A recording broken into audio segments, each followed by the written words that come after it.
Please welcome former Secretary of State Hillary Clinton.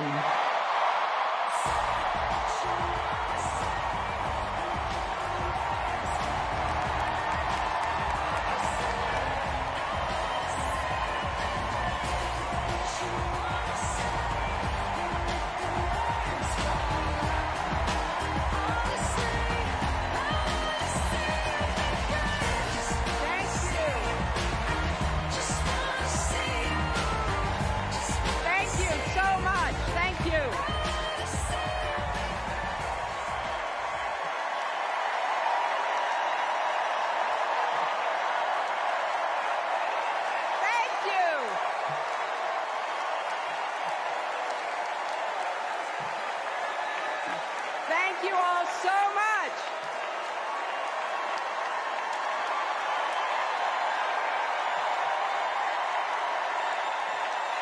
Thank you.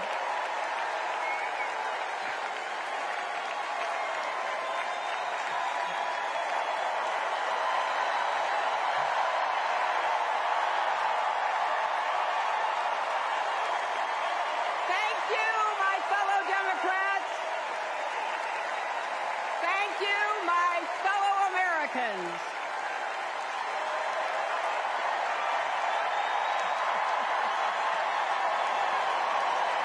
Thank you so much.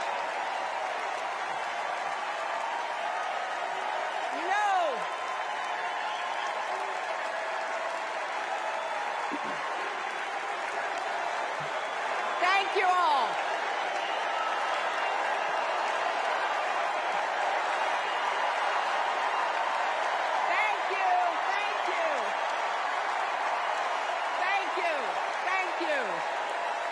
Thank you so much. Wow. There's a lot of energy in this room, just like there is across the country.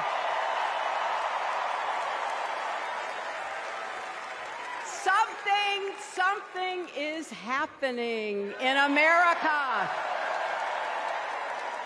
You can feel it. Something we've worked for and dreamed of for a long time.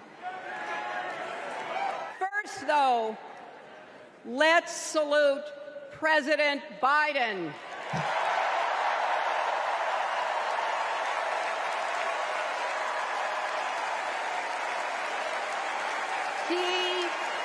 He has been democracy's champion at home and abroad.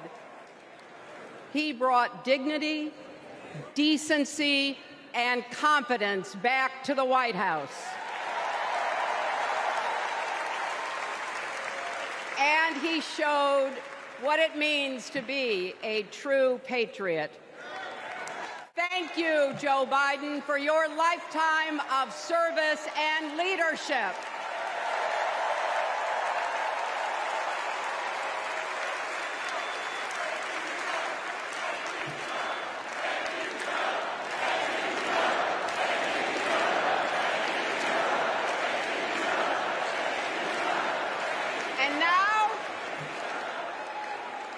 And now we are writing a new chapter in America's story. You know, my mother Dorothy was born right here in Chicago before women had the right to vote. That changed 104 years ago yesterday. Think about it. Tennessee became the final state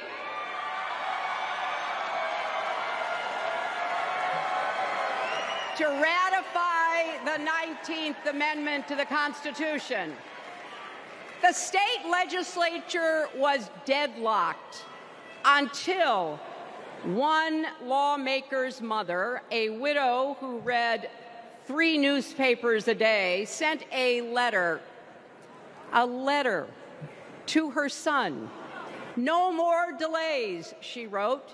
"Give us the vote." And since that day, every generation has carried the torch forward. In 1972, a fearless black congresswoman named Shirley Chisholm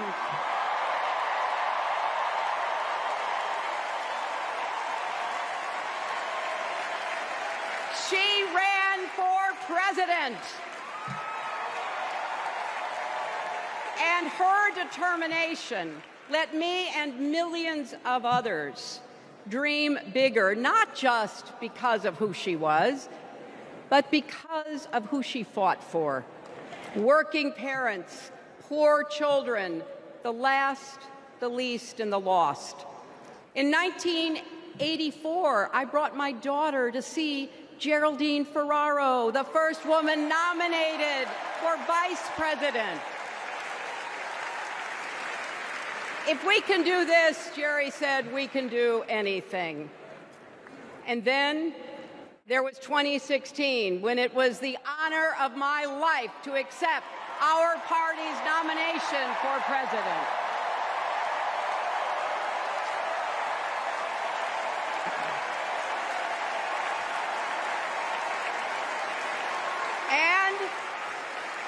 And nearly 66 million Americans voted for a future where there are no ceilings on our dreams.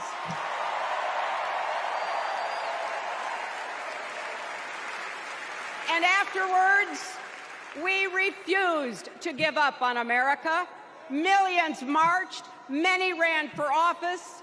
We kept our eyes on the future. Well, my friends, the future is here.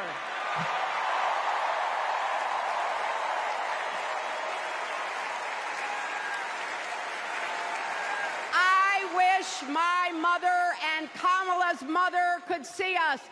They would say, keep going. Shirley and Jerry would say, keep going.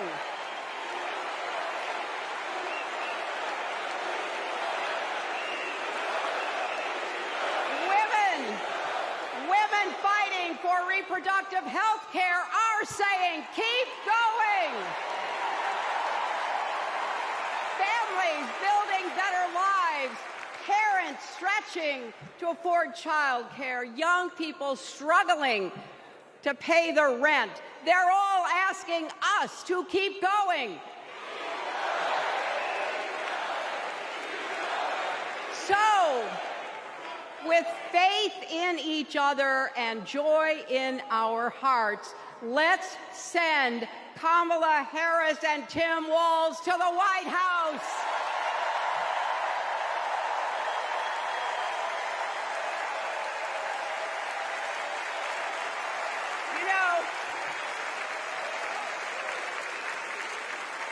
The story of my life and the history of our country is that progress is possible but not guaranteed. We have to fight for it and never, ever give up. There is always a choice.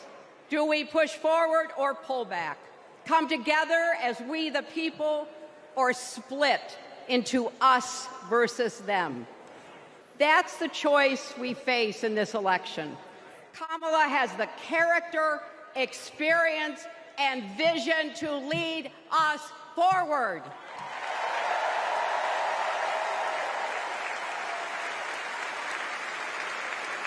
I know her heart and her integrity. We both got our start as young lawyers, helping children who were abused and neglected. That kind of work changes a person. Those kids stay with you.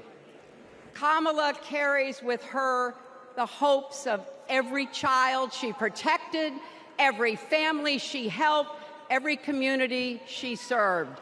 So as president, she will always have our backs,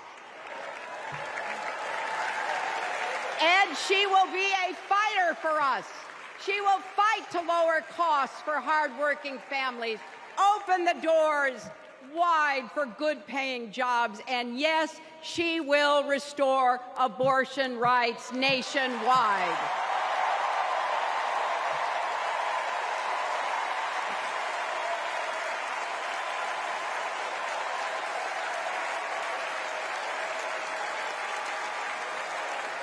As a prosecutor, Kamala locked up murderers and drug traffickers. She will never rest in defense of our freedom and safety. Donald Trump fell asleep at his own trial, and when he woke up, he made his own kind of history, the first person to run for president with 34 felony convictions.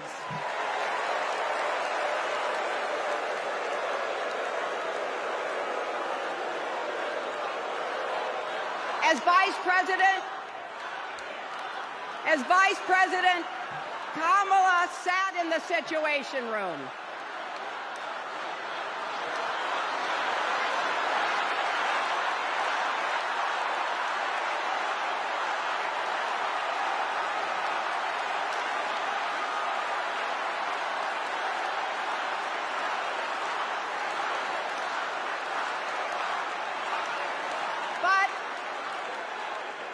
We also know, as Vice President, Kamala sat in the Situation Room and stood for America's values. I know what it takes, and I can tell you, as Commander-in-Chief, Kamala won't disrespect our military and our veterans.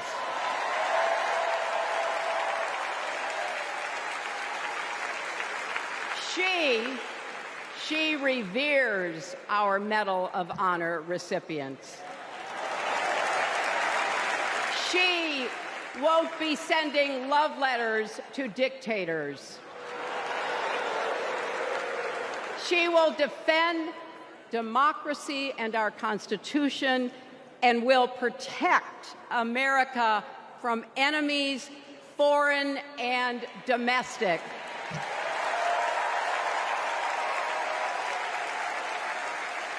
Think about it. The Constitution says the president's job is to take care that the laws be faithfully executed. Those are the words of our founders. Take care. Just look at the candidates. Kamala cares about kids and families, cares about America. Donald only cares about himself. On her first day in court, Kamala said 5 words that still guide her. Kamala Harris, for the people. That is something that Donald Trump will never understand. So it is no surprise, is it, that he is lying about Kamala's record. He's mocking her name and her laugh. Sounds familiar. But we have him on the run now.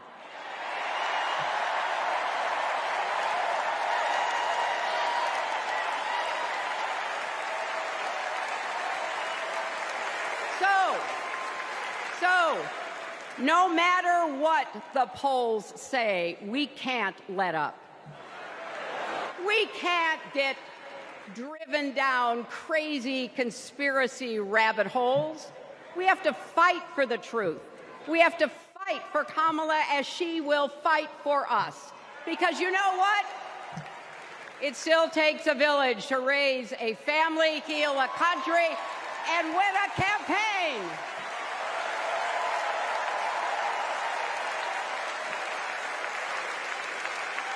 And America needs every one of us, our energy, our talents, our dreams.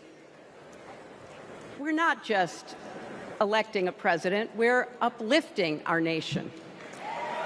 We're opening the promise of America wide enough for everyone. Together, we've put a lot of cracks in the highest, hardest glass ceiling. And tonight,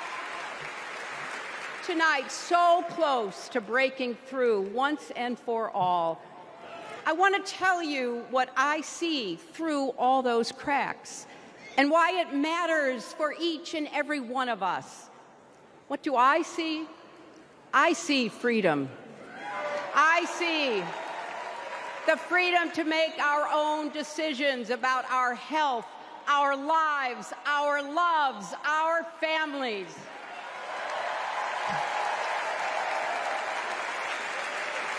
the freedom to work with dignity and prosper, to worship as we choose or not, to speak our minds freely and honestly. I see freedom from fear and intimidation, from violence and injustice, from chaos and corruption. I see the freedom to look our children in the eye and say, in America, you can go as far as your hard work and talent will take you, and mean it. And you know what? On the other side of that glass ceiling is Kamala Harris raising her hand and taking the oath of office as our 47th President of the United States.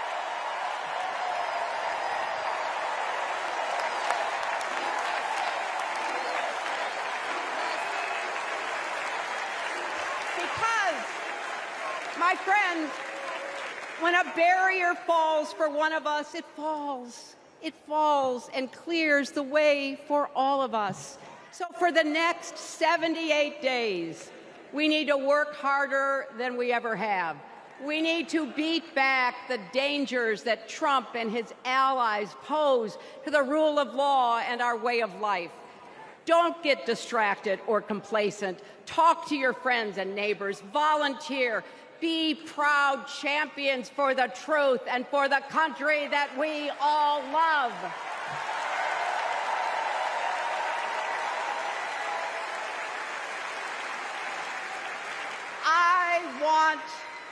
I want my grandchildren and their grandchildren to know I was here at this moment, that we were here, and that we were with Kamala Harris every step of the way.